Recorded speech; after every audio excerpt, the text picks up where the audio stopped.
Hello, everyone, and welcome to another Mondays with Michelle video.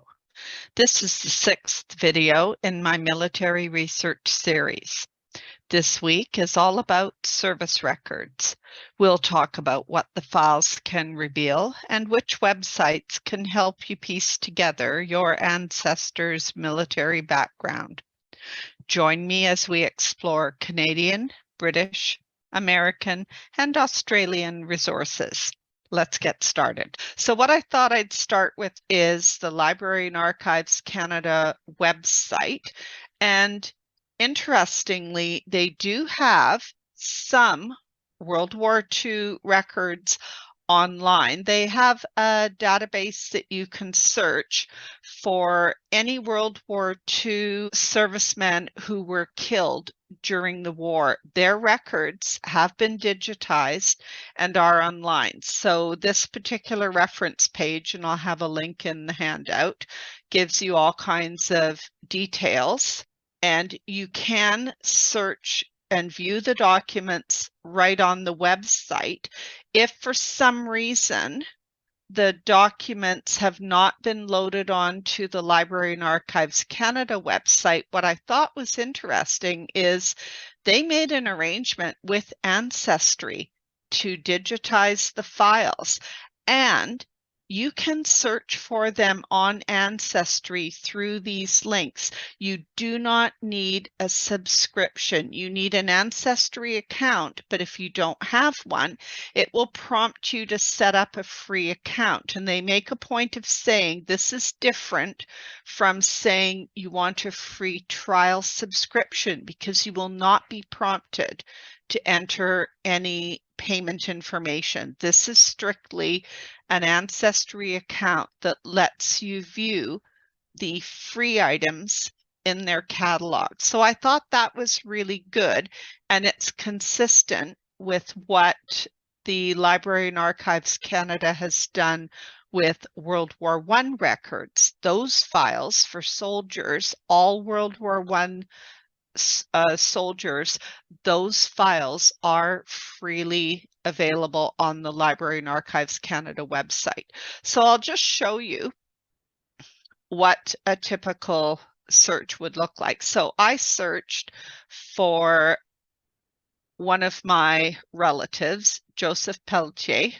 There are quite a few of them, but the particular entry I'm looking for is, let's see, this one here.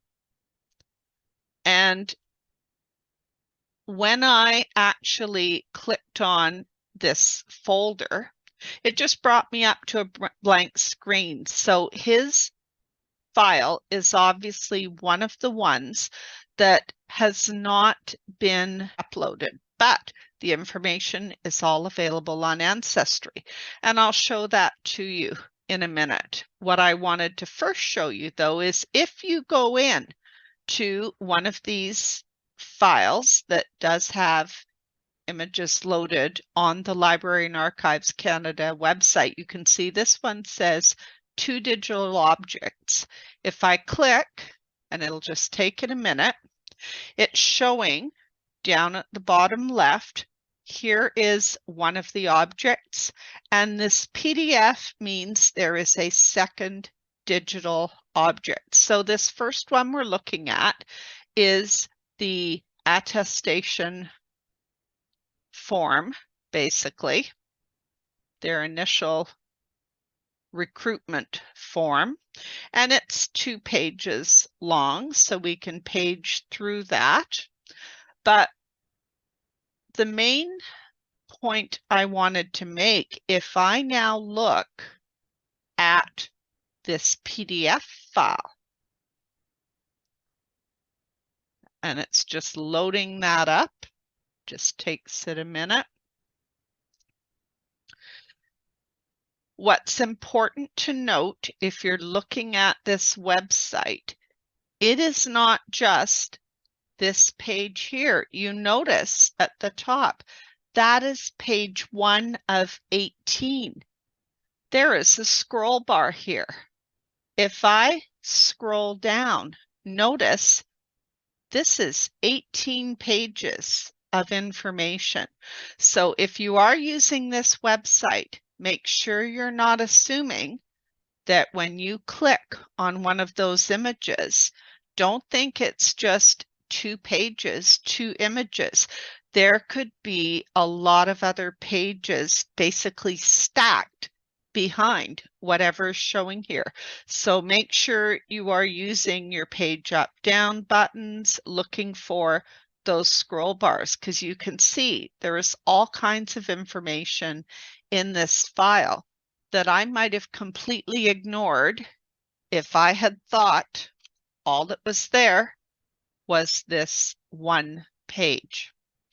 Now, I mentioned that my ancestor, his file was not loaded into Library and Archives Canada, so I went into Ancestry.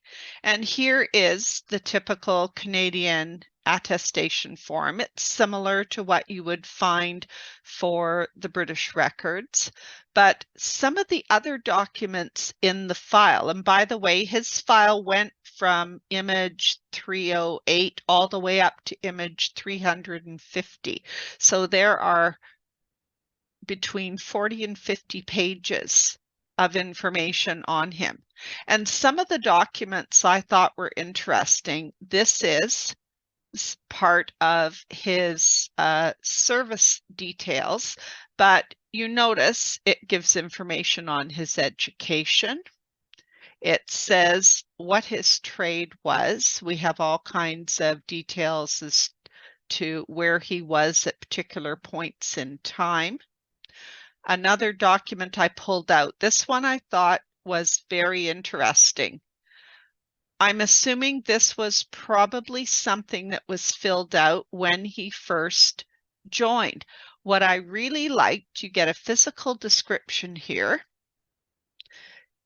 This bottom section and at the top is showing his employment history. So my aunt didn't know that her uncle used to drive a cab in Chicago, worked in the mining industry for Thompson and Lundmark in Yellowknife, Northwest Territories, and that he also worked for Western Electric Company. So that's really useful information. We've got indications of the kinds of vehicles he was rated to drive. We've got information about how many brothers and sisters he had. We've also got his hobbies. I thought this is really helpful. I know that he used to play goalie for hockey. He played baseball. He apparently liked swimming and hunting. So that's information that I wasn't necessarily expecting to find, but it helps build the picture of who he was. Now, there is a similar database for the First World War service records. So I will give you the link to that. It's a similar situation. You would click the search database button, type in the name, and then click on the particular entry to see their records. Okay, so the next set of records or information I wanted to discuss is some of the research guides available for British records through the National Archives. And this is just the A to Z index for all of the research guides. So what I did was I clicked W, and these are keywords. So they have a research guide or research guides for World War II. They've got guides for World War I, for women's military service, women's land army, a general guide or guides talking about wars, war crimes. So all kinds of guides available. And if we take a look at some specific ones, so this is the research guide for British Army soldiers of the First World War. And on the right, it will list other related research guides that might provide other information of interest. So they have a guide for gallantry medals, campaign and service medals, British Army operations, British Army officers, birth, marriages, and deaths in the armed forces. So this will give you a good starting point for locating the soldiers' records. Ancestry and Find My Past do have a lot of the records, and there's information here on where you can find some of the other pieces of information. So to show you what those records look like, this is one of my ancestors, my grandfather's brother. And interestingly, it would have been nice if my grandfather's records had survived the burning of all of the soldiers' records, but sadly, his did not survive. His brother's, however, did. So I'm fortunate in that I have his complete service record. So this is the attestation paperwork. This is another document that was in his file. The birth of his daughter was in the file. So because of his military record, I've got her birth date. He also got married while he was in the Army. His complete term of service was actually at the home front. So he got married. Here's his wife's name, the date and place of the marriage. So I've got that information. And I also have information on his trade. I like the fact that when he joined up, they rated his ability as an electrician as indifferent, and he later became proficient and then skilled. So that was interesting to me. And this is his service record showing the dates, where he was based, and indicating that he was part of the home campaign, whereas his brother, my grandfather, was overseas and spent most of the war in France. So let's look now at the Royal Navy. So there is a guide for Royal Navy ratings of the First World War and how you can find the information on the service record. So they talk about what's available, what has survived, and what you can find in other archives. So one of the initiatives that has been undertaken, the Royal Museum Greenwich has transcribed a lot of the service records for Royal Navy individuals. And what you were seeing here is the result of a search on the database that is referenced in the National Archives guide for Royal Navy personnel. And this is showing a summary of John Tregenna Brenton's service record. So this is a transcript of all of the entries, which is very handy.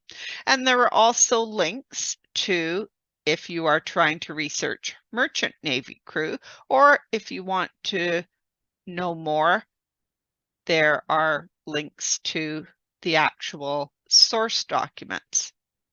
So to show you what the source documents are like, I went to the National Archives and searched in their records for John Tregenna Brenton.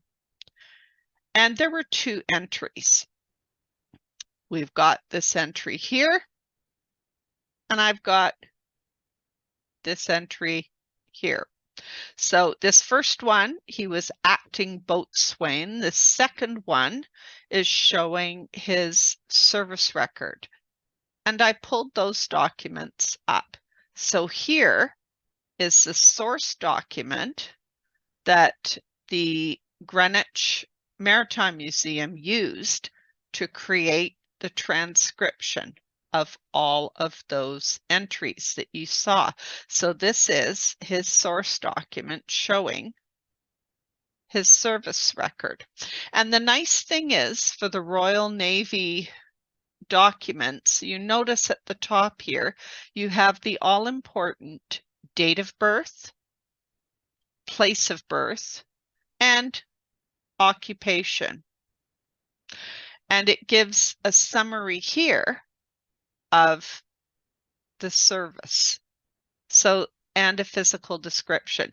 Now, I will say, with all of the Rentons that I researched, I found a lot of them, for in some cases, reasons unknown to me, lied about their birth dates. So this is useful information. You need to confirm it with the GRO information or other information with the baptisms, because I have found inconsistencies. In some cases, I can understand why they would have lied, especially if they were too young to join, and so they lied about their birth date to be able to enlist a little sooner. This is another entry. This was the boatswain record for John Tregenna Brenton. So these National Archives documents were free. They have been digitized, and as long as you log on using a free account, you can download the information. This was one of my Royal Navy not ancestors, but in my Renton One Name study. So this is his Royal Navy record. So similar thing. And this was from Ancestry. So Ancestry has copies of those same documents if you have an Ancestry subscription. This was another document from Ancestry for this William Oscar Renton, showing a continuation of his service record, some information on his character, and down here indicating how he was injured. He fractured his leg.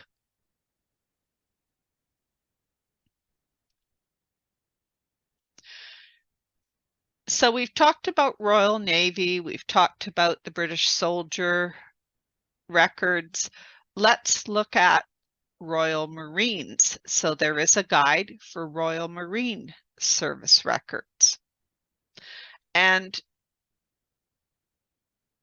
one of the individuals that I had researched who was in the Royal Marines was this James Vosper Renton. And sadly, when I clicked on the details, it tells me it has not been digitized. So in this case, I would have to either arrange for someone to get the record for me, I could request a copy, or I can go and visit in person. But I was able to get some information on him through Ancestry. So when I went in and searched for James Vosper Renton, what Ancestry does have digitized is the pension records, and they are available if you have an account on Fold 3, and that's what this link to the image is. And when I looked at that image, what I'm seeing is the pension record card. So something to keep in mind, it's worth searching under the spouse's name and clicking the military category when you're on Ancestry, because this will show up as a military document, but it is indexed also under the spouse's name because she was the one who was applying or receiving that pension. So the other thing I noticed for these pension documents, they seem to have copied the reverse side of the document as page 1. So you have to kind of go back and forth to make sure you are associating the correct back side with the correct front side. It's a little bit confusing. So we've talked about the Royal Navy. Let's now look at the Merchant Navy seamen. So these were the individuals working on merchant ships. And let's look at what their records are like. I believe I have an example.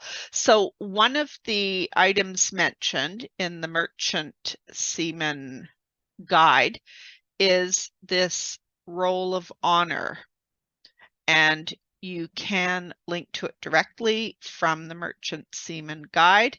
It's got individuals listed for World War II as well as for World War I. So there are different records you can look at there.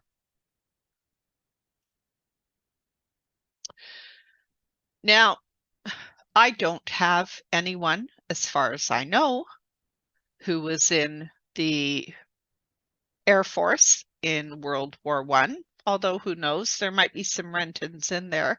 But I wanted to show you that Family Search does have records filmed. Now, you would have to be at a family history or affiliate library to look at those service records. But the point is, they do have these in their database.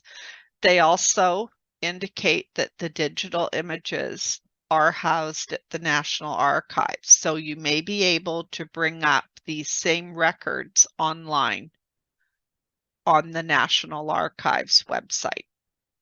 But I just wanted to show you Family Search, Card Catalog, another option to make sure you have exhausted all possibilities when you are looking for records.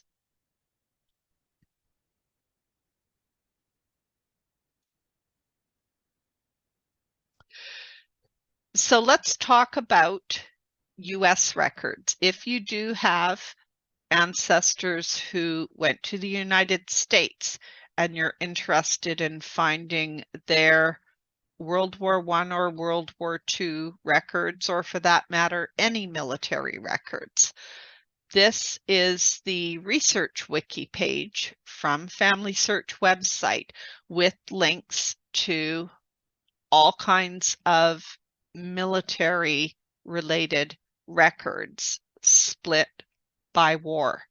So I took a look at the World War I and World War II categories. So if we take a look, here is the World War I category, and you'll notice they have draft records. So if we take a look, there is an information page. This is the one for World War II, but this is the World War II draft record information page, where it tells you all about the 6 rounds of draft notices that were sent out to different groups of individuals.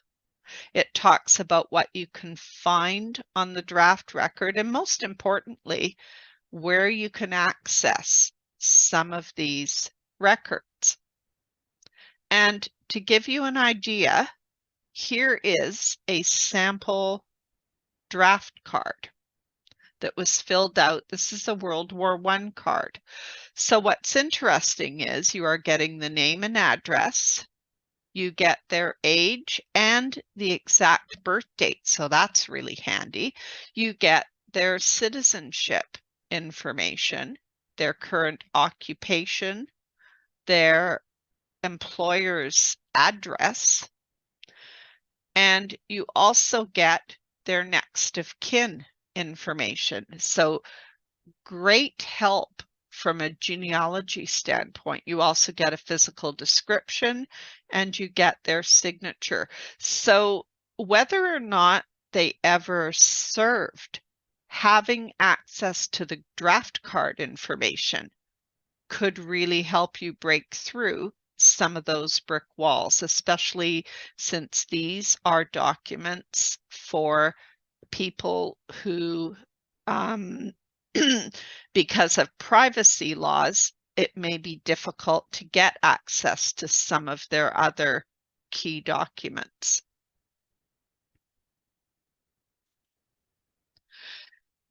And the last set of records I wanted to show you was to do with Australian military records. These are excellent. This is the National Archives of Australia. So this is their military kind of homepage. And as you can see, there are links to all kinds of specialty areas if you want just World War I, World War II, Australian Navy ship and crew records. So I went into the World War I service record section, and it shows you what does the record look like. It's very similar to the forms used in Canada, and it talks about where you can look at those records. So they have a record search page. And I clicked on that link and went to the record search and typed in Renton, and I got this list. And if I click one of these items, and you can tell by the date range, this is all World War I.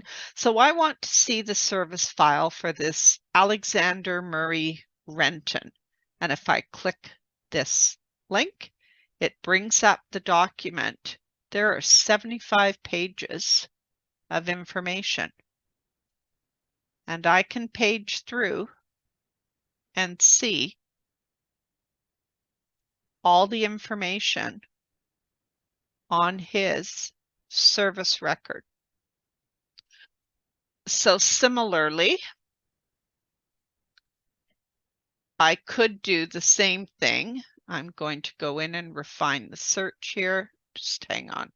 It's timed out because I've had this open for a while. So let me just go back in. Here is a search screen you get when you click record search from that main page. I'm going to do a name search. I'll type Renton. And I have to select a category. So I'm going to select World War II. And if you want, you can take off the use exact spelling, and I'm going to click search.